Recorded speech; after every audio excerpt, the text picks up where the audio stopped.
Good morning, Bucknutters. It is Tuesday, February 14th, 2023. I'm almost positive. I am positive that I am Dan Rubin and that is Steve Wiltfong, Director of Recruiting for 24/7 Sports. You notice the wry smile. That means you know signing day has passed. Steve is back in his humble abode in the greater Indianapolis area. He is not in transit to Nashville. He is relieved. He is relaxed. He is refreshed. Steve, how goes it? Going well. We also did a hell of a pregame show on Ohio State here before we jumped on live here. We should have just hit the record button. We wouldn't be employed. Maybe we can rehash some of the stuff though. But if we had played that first 30 minutes to the people, we'd probably be hitchhiking somewhere right now. So we're not. I do know this though. We did not say this on the pregame show. But I do know that the day after the Super Bowl 6 a.m. workout, a lot of juice in that Ohio State building as they got after it for another workout. And I asked, I was talking to one of the coaches and I just said, was there a good energy in there? Because I was hurting. I cooked 20 pounds of wings, had 20 pounds of meatballs, had over 40 people over, half of them kids, had some tall boys and we got after it, and I was hurting, so I asked what the energy was like for a 6 a.m. workout after a Super Bowl game that goes down to the wire. And so great energy. I mean, when you're up 14 points with 10 minutes to go in a playoff semifinal, this was basically the words given back to me. Like, what your mission is. Sure. And so it's funny you bring that up again. We watched the championship game or the Super Bowl. And when it comes down to a controversial call like that, I get a little tweaked because I feel like I'm very versed in small calls or whether a guy has caught a pass and fumbled, which he did. I had a little flashback to T. Higgins, but anyway, we digress. We've got some good stuff to talk about. Go ahead. Y'all were up 14 with 10 minutes to go against Georgia was my point. And so that's – I knew what you were talking about. Super Bowl be damned. We got to get after it at 6 a.m. because we're coming back stronger, Yeah, I think 6 a.m. anytime you call over there is a good time to see what they're doing. We used to cover high school football. When a team would get eliminated from the playoffs, we would call the weight room at 7 a.m. on Monday morning and ask the coach how many guys are in there. And you could pretty much determine their record for the next year by the number. Centerville High School in Northern Virginia, once the answer was 93. That's the all-time record. So you're talking 6 a.m. on a Monday after losing in the playoffs. You got 93 kids in there on a high school team. You're going to win some football games. All right. Let's talk recruiting. You've had a ton of great stuff up there. The last few days have really been fun on the site. Many offers going out to some super high-profile guys. Also some great updates on really coveted 2024 players as that class comes into prime focus here. The guy I want to discuss off the top is very interesting to me. As you know, I have an obsession with Gwinnett County. I feel like it's ridiculous, the amount of talent that's produced there, and feel like Georgia and Alabama, that's a place we got to get into. We did do it for the defensive player of the year, Caden McDonald. We got to go back in there and get some more dudes. Now, one guy we got to get, KJ Bolden, safety out of Buford, Georgia. Now, it's not just that he's Perry Eliano's cousin, and it's not just that he's a defensive back. He's a safety, and Perry Eliano is the safeties coach. You can't have a tighter hook than that. Now, the problem with this is what? He is a regular at Georgia. That disturbs me. Alabama wants him. Justice Haynes went to Buford, and he's probably going to room with Caleb Downs. And my guess is when he goes on his visit at Alabama, and Nick Saban is the defensive back guru, and he has him around those dudes, that scares me. KJ Bolden is very high in Ohio State. He's scheduled a visit. Obviously, the June 16th through 18th weekend is going to be enormous. Please tell me KJ Bolden will end up a Buckeye. Well, I think that he's been extremely positive with Ohio State about where the Buckeyes stand, and talking to him at various events throughout the process. I know that he loves Ohio State, and as Blair Angulo reported over the weekend after spending time with him in Las Vegas at that battle event, he'll take his official visit in June, but I think he's also expected on campus in the spring for a spring practice. So no question, Ohio State is near the top of the list for KJ Bolden. You keep calling him a safety. I think he's a nickel for the Buckeyes. That's a guy, they envision him playing a lot more nickel, envision him in the return game. Maybe there's a package for him on offense. He's dynamic with the ball in his hands. So I think Ohio State has put out a lot of potential opportunity for him to come in and make an impact at one of the best college football programs in the country. He's got a really good rapport with Ohio State staff. Loves that the program's in the hunt year in and year out. He's no stranger to campus. He's been to big games at Ohio State. He was at the Notre Dame game this past fall, knows what it's like in the shoe in prime time. So there's, Ohio State checks all the boxes for him, but so do a couple of his other finalists. Georgia's in the thick of it. He's had some great visits to Clemson. He's high on Alabama. Florida State, Tennessee are a couple others in the mix, but I would say that Ohio State is a major challenger in this recruitment. And, I think he's given people reason to believe around Ohio State that they're incredibly positioned. So we'll see what happens over these next wave of visits going into a summer decision. All right, let's drill down on a couple things there. One, he's Perry Eliano's cousin. Now, cousin is a term we often use about many people in our family. I'm wondering how close they actually were. And secondly, you mentioned the offense. A lot of times when a guy of this caliber comes up, the idea of giving him a couple carries on offense to tempt him is one thing. If you watch his tape, he is legitimately a two-way guy. Like, he is a main cog in their offense. He reminds me, for those of you in Ohio, he reminds me of Marshawn Lattimore in high school, a legitimate two-way threat that I actually thought could have been a slot receiver or a guy like that. So do you really think it's truly a two-way guy? Because I know you hear that a lot. And then the hook with Eliano, I got to think that's the only reason they're really going to have a chance to win this.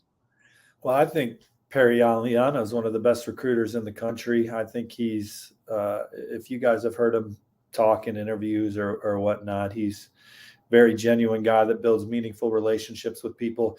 Obviously, he's related to Bolden here, so he's got that extra juice there. And then look, Buford's one of the best high school football programs in the country. It has been for a couple decades, and it's a place that's probably hard for guys to go two ways. I bet if you look traditionally at their roster, they don't have a lot of two-way impact guys. So that just speaks to the high football IQ KJ Bolden has in addition to his talent. He has jump off the tape speed, by the way. Like, he's a track guy that plays football that doesn't look like a track guy when he runs. You know what I'm saying? Like, he's incredible. So obviously they'll be in the mix for him. Where would you put him in terms of, his ranking is lofty. In terms of his spot in the past 5 years, he's got to be up there in terms of a prospect. Yeah, we have him number 2 right now. Now, who knows what our analysts will do because of position value and things like that compared to the NFL draft. But from a talent and skill standpoint, there's not many that, have as much upside to be great college players as KJ Bolden does. We spent a lot of time on him there, obviously, because they're going to be in the mix for him a ton. I think he's actually supposed to commit at the end of the summer, though, so maybe we'll get that handled and not be talking about him right up until signing day. All right, we're going to run through some other names here. Elijah Rushing, the latest. Your thoughts? Maybe a little background, because we're introducing these guys a bit. Very exciting defensive end, edge guy, pass rusher with a ton of tangibles and intangibles. Easy to see why he's so regarded for what he brings to a football team on and off the field. Ohio State recently offered, but there's a ton of interest in the Buckeyes. His dad said they're looking to visit this spring, and that his son loves Larry Johnson. Obviously, Larry Johnson's track record is well known on this show, so we don't have to go into that, but it's appealing to him, and it's one of the schools that looks like it's on the short list for a visit this spring. There you have something locked in for Miami. They want to get to Notre Dame again, get back up to Oregon. He was recently at Washington, but all the major programs are in here recruiting Elijah Rushing, and Notre Dame, Ohio State is one of the prominent players here as far as spring visits go. This is just a cursory observation. I have no numbers to back it up, but it does seem like Arizona over the last 5 to 10 years has started to produce more elite talent, and it looks like that state is not producing a college that can keep them in state. So that is a battleground for guys like Bijan Robinson and, receivers we've gotten out of there. So a very interesting setup there. Lathan Ransom, good dudes, but it looks like Arizona and Arizona State are not able to keep them around. Good for us. All right, the next guy. Talk about a football player. We're athletes. Sammy Brown, we've talked about it. Do you think they're really in the mix for him? It feels like another guy who's really. I mean, I think they're on the short list, but I wouldn't put them 1 or 2. So that's up to you guys to decipher. I mean, he's genuinely interested in Ohio State. Talks to him regularly. Talks to Coach Knowles all the time. Talks to Coach Laurinaitis all the time. Has had some great visits to Ohio State. So there's no question he's really excited about the Buckeyes. I would imagine he's going to take an official visit to Ohio State as well, and they're going to be a finalist. Georgia and Clemson are obviously very relevant in his recruitment as well. He was at Georgia's national championship celebration. He was at Clemson's Elite Junior Day. He's got terrific relationships with those D coordinators and head coaches as well. I just think it's going to be hard for Ohio State, but you got to keep swinging. I mean, it's recruiting, and you get in there and you win some, you lose some, but he really likes Ohio State. But at the end of the day, do I think he'll pick Ohio State over Georgia or Clemson? Not today, but there's still more runway in that recruitment. That doesn't make what I'm saying. I may be wrong. Hell, maybe he'll be. But you have an educated vibe considering the fact it's your job. All right, back to Arizona, and actually the dean has put in a crystal ball for this guy, Miles Lockhart, and another defensive back I want you to comment on before we take a quick break. Ife Obadegwu. Yeah, out of Powerhouse St. Francis. He just put out his top schools list, and he's got a visit to Ohio State at the end of March. So it's obvious that he's extremely excited about the Buckeyes. I know he was recently at Oregon and recently at Tennessee. Maryland's been on him for a long time, but Ohio State's had a lot of success in the DMV area historically. And this is a young man. About Michigan there? That St. Francis, is that the Michigan stronghold that used to be? Yeah, look, I mean, Michigan's well respected over there. Biff Poggi was the head coach at St. Francis. Then he worked at Michigan. He's the head coach at Charlotte now. So I mean, I just know he's got an Ohio State visit on the books right now, and historically, Ohio State's done a good job recruiting that area. They're in on some other guys out that way, like Jordan Seaton. So, we'll see. Baltimore and DC, definitely a big spot for them. All right, let's take a quick break, come back, and we've got some other interesting stuff to talk about here. How much time are we in here? We've got 13 minutes. Okay. All right, and we're back. A little perspective from the Fong here.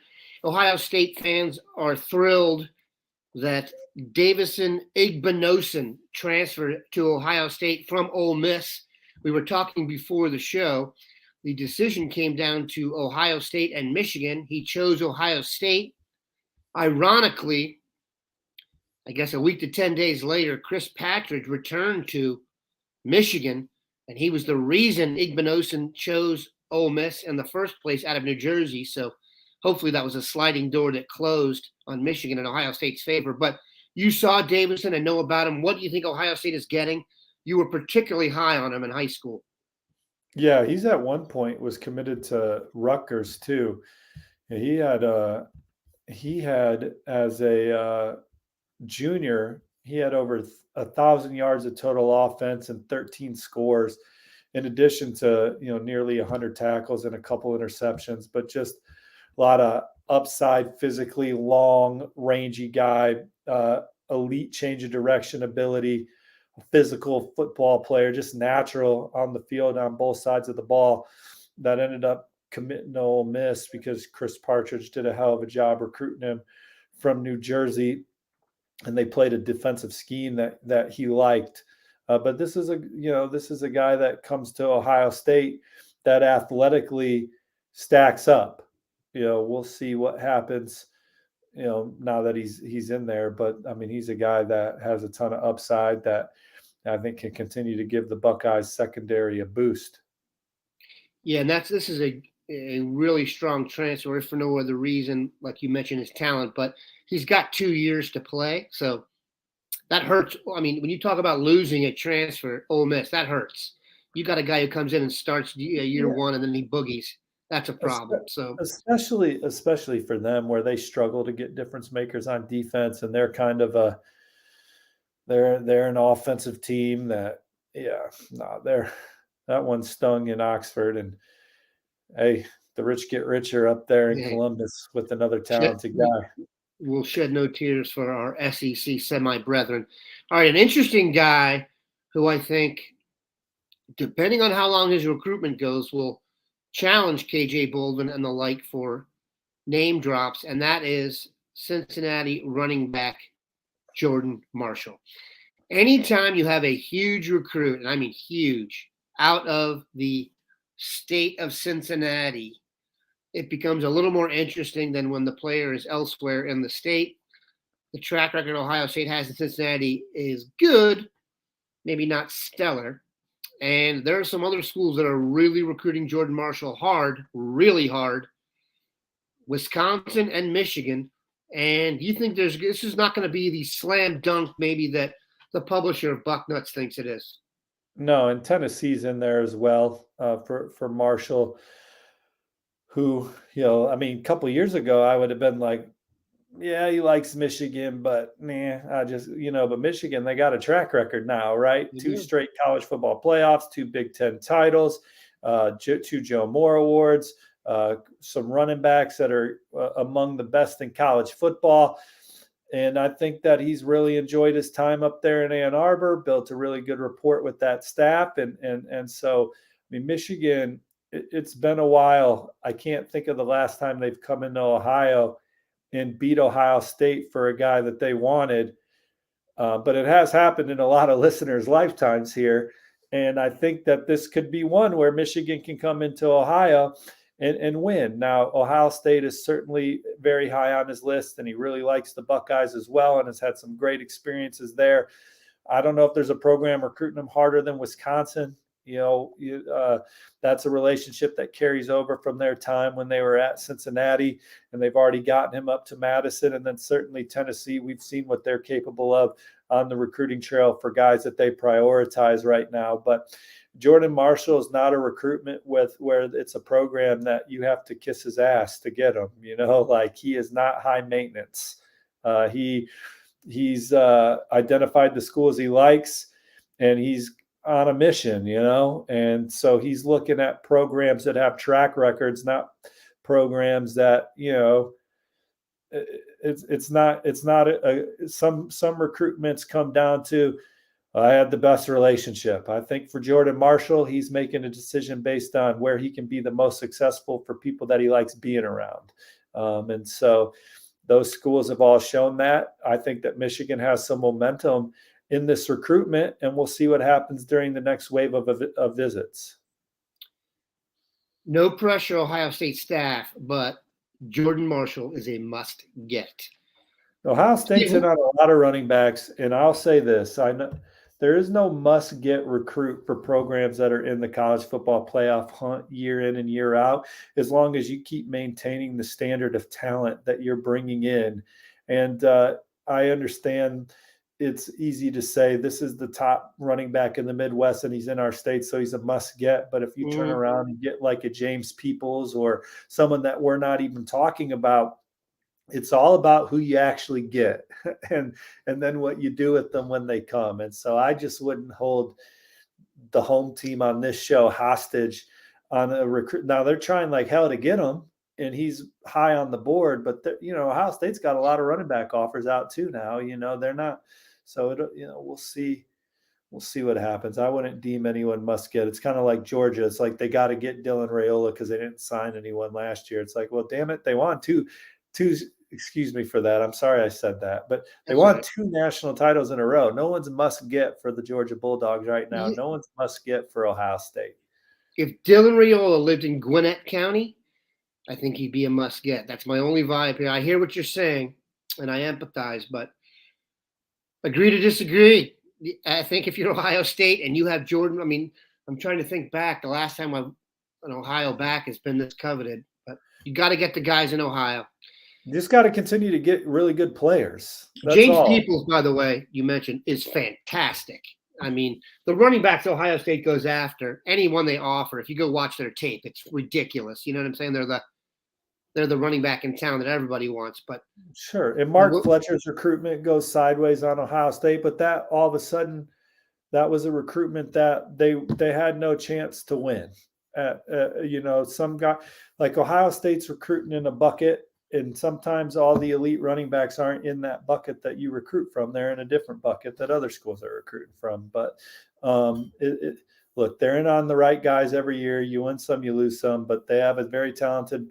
They have every room is very talented. There's not a must-get recruit as long as you continue to get guys that maintain the standard of talent that you're looking for.